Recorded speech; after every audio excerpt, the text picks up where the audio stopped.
احنا نعمل زلابي، احلى زلابي هداها في حياتك. في الاول خالته هتعملي كام كوبايه؟ ايه؟ هتعملي كام كوبايه؟ مش عارفه، اسالي رشا، اسالي ماما. بصوا يا جماعه، طبعا صباح الخير ولا مساء الخير على حسب ما تشوفوا الفيديو. طبعا حطوا لايك كده للفيديو قبل كل شيء. هايدي متعوده كل ما بتيجي بتعمل لنا زلابيه، فالمره دي قالت صوريني يا خالته وانا بعمل الزلابيه. يعلم ربنا الزلابيه اللي بتعملها هايدي، عايزه اقول لكم بصوا فوق الخيال، فوق الوصف. ما بتبقاش كبسه.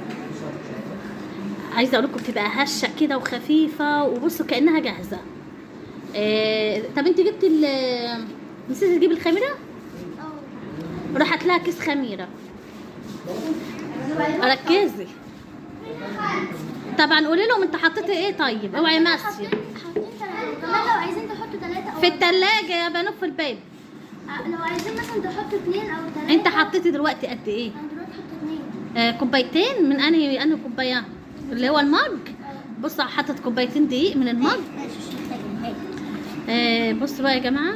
وبعدين عودت هتحطش يعني انت حطيتي كوبايه ودي الثانيه؟ دي الثالثه. دي الثالثه. طب انا بقول لك انت هتعملي بايه؟ حطي ميه. حطي كوبايه وكوبايتين واجيب عليه هترسي على ايه؟ كوبايتين. هتحط كوبايه. هي حطت كوبايتين مش هتعمل تاني. مامتها بتقول لها لا كفايه، لو احتجتي حطي تاني. بس يا مصر سيبها هي تتعامل. حطينا كوبايه من دي اللي هي طويله. كوبايه ميه. وهنحط شويه سكر صغيرين. طيب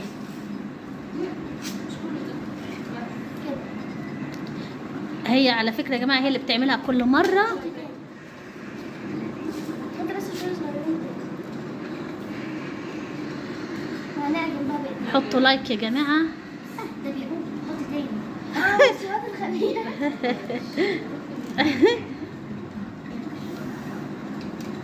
ونحط الخميره كلها عشان تبقى فاشله. حطت الكيس كله يا جماعه عشان تفش. وكمان وانت بتعملي لازم تضغطي على العجينه عشان ما تبقاش كده. انا على طول الصباصه تبقى هشه في الاخر. مش فيها حاجه كده، حاجات صغيره. فقاقيات كده ولا مش عارف بيقولوا عليها ايه.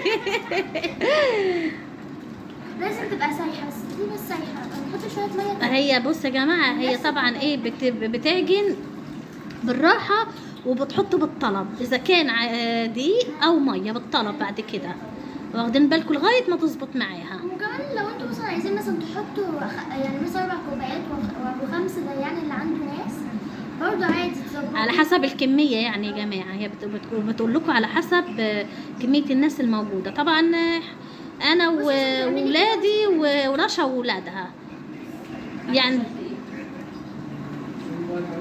هي كده عايزه شويه دقيق بس يا مصر مالكش دعوه، سيبها هي تتعامل. زي ما انا قلت لكم يا جماعه، هي بتتعامل بالراحه معاها، عشان لو احتاجت دقيق بتحط ميه بتحط.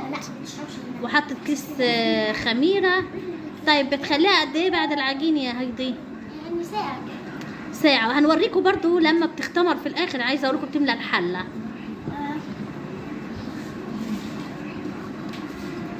لايك يا حبايبي اموله، مش هوصيكوا طبعا. هي كده يعني عايزين شويه ميه. طيب حطي لا براحتك. شويه دقيق. شوفي ميه ولا دقيق؟ دقيق ماشي. عندك الدقيق اهو وتعاملوا وحطي. بس بصي ماما ده اسمه ايه؟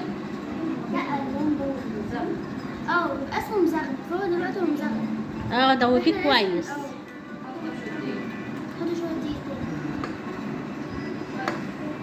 انت في سنه كام يا هايدي؟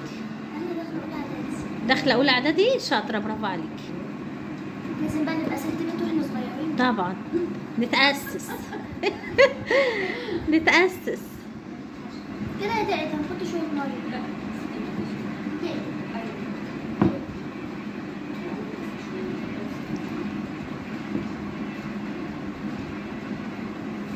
ايه الاخبار؟ تاني عايزه ميه.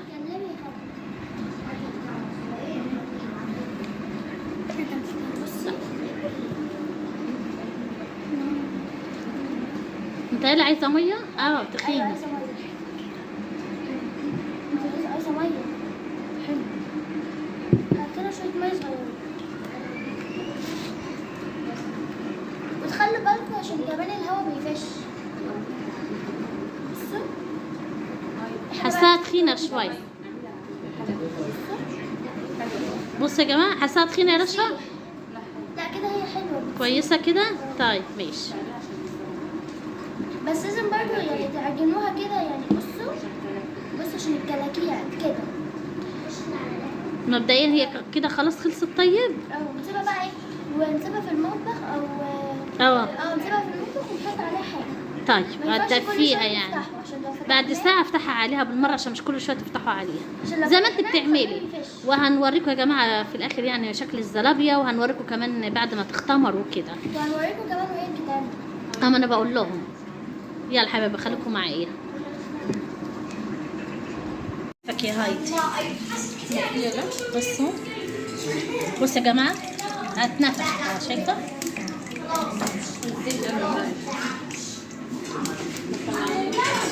طبعا ما تركزوش مع الفويل بتاع البوتاجاز. عايزه اقول لكم ان انا عايزه ايه اغيره وكده، بس ايه يعني كل يوم بعمل حاجه. بصوا فلازم يعني ما خلاش الطريقه دي. بصوا يا جماعه هي اتنفخت ازاي. خلاص اجيب البوليس. 10 20 30 40 50. طبعا هنخلصهم يا جماعه ايه وهنوريكم في الاخر برضه. 90. بصوا يا جماعه عايزه اقول لكم ايه ده قبل السكر. تعالي كده يا رشا حطي السكر. هاتي معلقه. تسلم ايدك يا هايدي.